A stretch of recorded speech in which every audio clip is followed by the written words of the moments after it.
گوڕی بوو بەلەرزەکان بەهێز بوون، زیانەکان زۆر بوون، لە چ قەبارەیەکدا بووە؟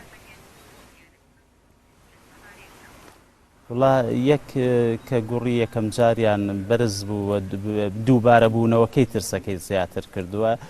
کە ئینسان مەسەلان هەمیشە قەلەقەلەوەی چ سەعاتێ بوومە لە زەڕویە بە نمونە مەسان دوێنێ ئێوارە دوو جار بوومە لەرزەکە ئێوارەکەی وە دوای بانگی عیشا جارێکیکە بوومە لەرزە ڕوویاوەتەوە کەمە قەلەقەیشی لای خەڵک دروست کردووە مەسەلان هەموو دەقێ چاوەڕێوی بوومە لەرزەیەک بێت. ئێوە بەپی پێشبینیەکانەوەندەی لەگەڵ بوومەلەرزەزانی هەرێم قسەتان کردووە ئەگەری دووبارە بوونەوەی ئەم بوومەلەرزانە لە ئارادا دەبێت تاکەی بەردەوام دەبن؟ لە ڕاستیا من لەگەڵ بەڕێزکاک ئاسۆ قسەم کردووە بۆی دڵنیابین لەوەی چیەی ئەگوزەرێ لە سنوورەکە تەمەەن بەپێ لە ڕووی زانستیەوە کە ناکرێت پێشببینی ئەوە کەی بوومەلەرزەکەی ڕوویە بەڵام ئەوی کە بۆ ئێمایان شەرەکرێمە لەسەر پلێتی عەرەبین و ئەم بوومەلەرزەکە ڕووی هاوە وردە وردە ئەم پلێتانە کە بەریەک کەوتون ئەچنەوە جێگەی خۆیان وتی ئەمە حاڵەتەکە بە ئاسایی وەری بگرن مای ئەوە نییە زۆر بترسن بەڵام ئەمە حتا ئەو پلێتانە جێگیرە بن ئەم حاڵەتانە دووبارە ئەبێتەوە. زیانەکان چی بوون تا ئێستا؟ زیانی مادی و هەروەها زیانی گیانی لێکەوتۆتەوە تا ئێستا؟ ڕۆژی یەکەم لە ڕاستیان نزیکەی 15 کەس بە دەقیقی زەبریان بەرکەوت بوو هەم جەستێن هەم دەرونیان ئەویش لە کاتی ڕاکردنا لە قاتی دووەمی ماڵەکە یاخود لەسەر قادرمەیە بۆ خۆی هەڵاوە خۆشبەختانم بە سوپاسەرەوە لەلایەن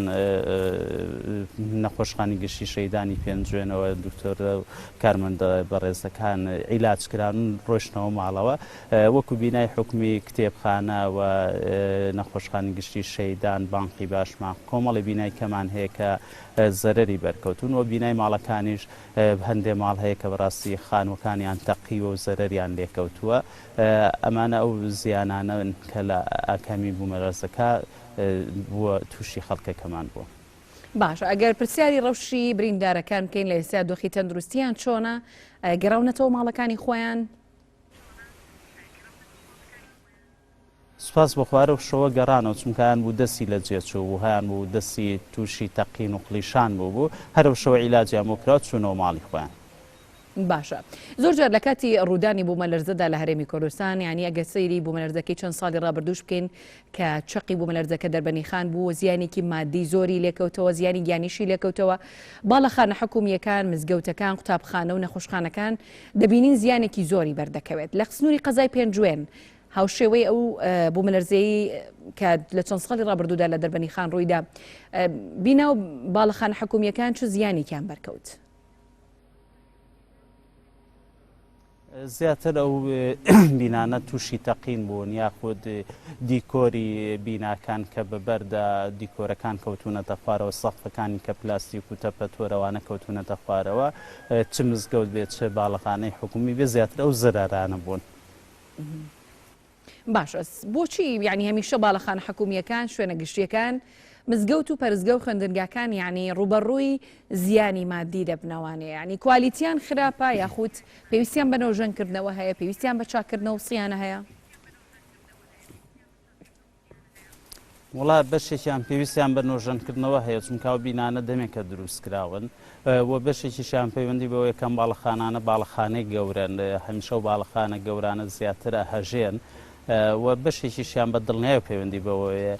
کە لە ڕووی هەندەستیەوە دەقیقتر کاریتیان نەکراوە. باشە بە دەرفەت ێزانم جەنابچار میوانن لە ناوێنی ڕۆژدا پرسیاری قەباری قاچەقچێتی بکەین لە دەواازە سنووریەکاندا و قەزای پێنجوێنێش دەواازەیەکی سنووری لەسەرەوە هەمووشەی بازرگانی لەو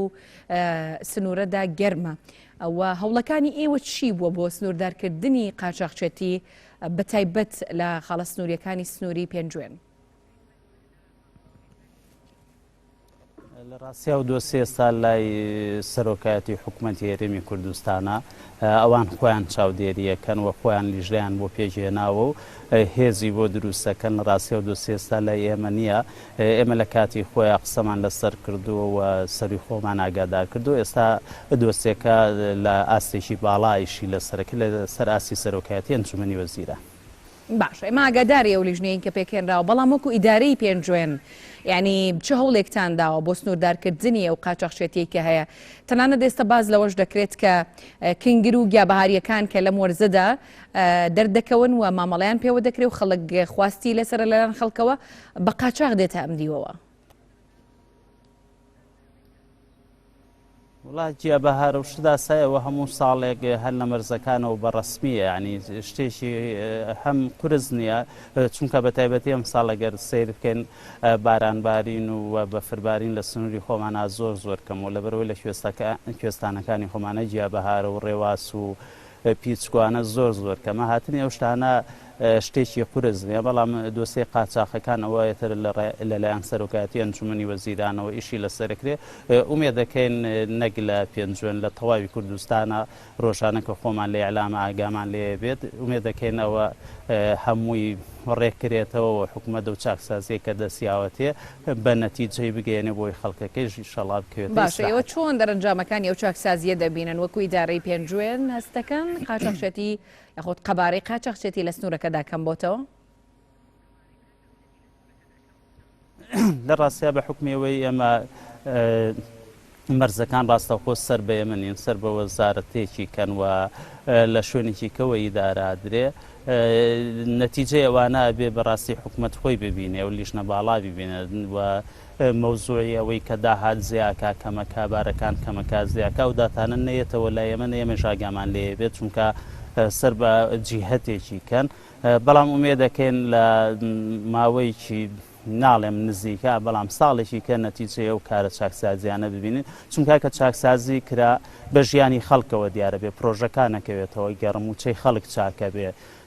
و ئارامی مەسەلەن بۆ مەنتیقەکە گەڕێتەوە بە ئومێدیەوەی هەم پرۆژەکان بکەوێتەوە گەڕوە هەم موچەی فەرمانبەران چاک ببێ و خزمەت گوزارەکان لە کارەبا لە سوتەمەنی ئەوانە چاک بێ مەسەلەن نەوت بەسەر خەڵکە دابەشکرێ لە ئەنجامی چاکسازیەکە ڕێژەی کارەبا کاتژمێرەکانی کارەبا زیاکرێ لە ئەنجامی و چاکسازیانە چونکە چاکسازی کە کرا ڕاستەوخۆ تەئسیری لەسەر ژیانی خەڵکە بێ. باشە کاکزانا پەیوەست بە وشکە ساڵی لە هەرێمی کوردستان لە هەندێک ناوچەی هەرێمی کوردستان بە تایبەت ناوچە گەرمەکان وشکە ساڵی ڕاگەیەندراوە. سنووری قەزای پێنجوێن ناوچەیەکی کوێستانە و تەنانەت لە هاوینیشدا ناوچەیەکی فێنک و ساردە. لای ئێوە وشکە ساڵی چۆنە؟ ینی ڕەوشی کشت و کاڵ و جوتیاران لە ئێستادا کە بارانبارین دواکەوتووە و کەمە چۆنە؟ لە ڕاستیا بەداخەوەکو تاوی ناوچەکانی هەرێمی کوردستان تەئسیری لە سنووری قەزای پێنجوێنیش کردووە بە تایبەتی لەسەر کەمبوونەوەی ڕێژەی ئاو کەمە بە دڵنیاییەوە ئەو کشت و کاڵی پارەکە ئەگەر مەسەلەن 100 دۆنم کرابێ ئەم ساڵ بە دڵنیاییەوێتە 60 دۆنم بە تەسەوەری ئەمە چونکاوی کە ئێمە لە ناو خەڵکاین و ئاگامان لێیە ئاوی چەبووکانەکانمان زۆر کەمی کردووە. من ئومێد دەکەم خۆی گەورە دەروی ڕەحمەت بکاتەوە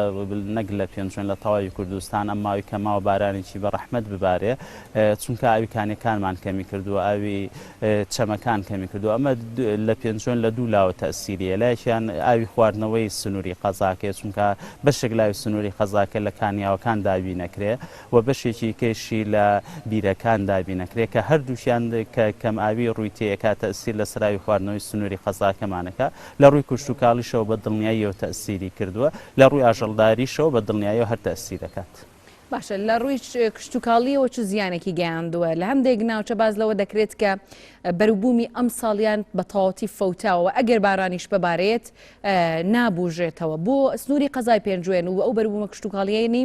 کە لەوێ دەچێندرێن ئێستا چۆنن؟ ئێمە زیاتر کشت و کاڵی بەهارەمان هەیە نەک پاییزە گەرم لێرە زۆر کەمە بەڵام کشت و کاڵە بەهارەکە بە دڵنیایە کە ئەو کەم بۆ بێ ڕێژەی تەڕەکاڵوەکو تەماتە شووتی خەیار و ئەو کوولەکەوانە کەمتر بکەین بە دڵنیایەوە تەئسیری لەسەر ڕادەی بەرهەمهێنان هەیە کە ڕێژەی بەرهەمهێنان کەمەکاتەوە لە سنووری قەزاکەمانە. سپاس بۆ زانا ڕەحمان قایمقامی قەزای پێنجوێن بە شێوەیەکی ڕاستەوخۆ لەگەڵمان بووی. سپاس بۆ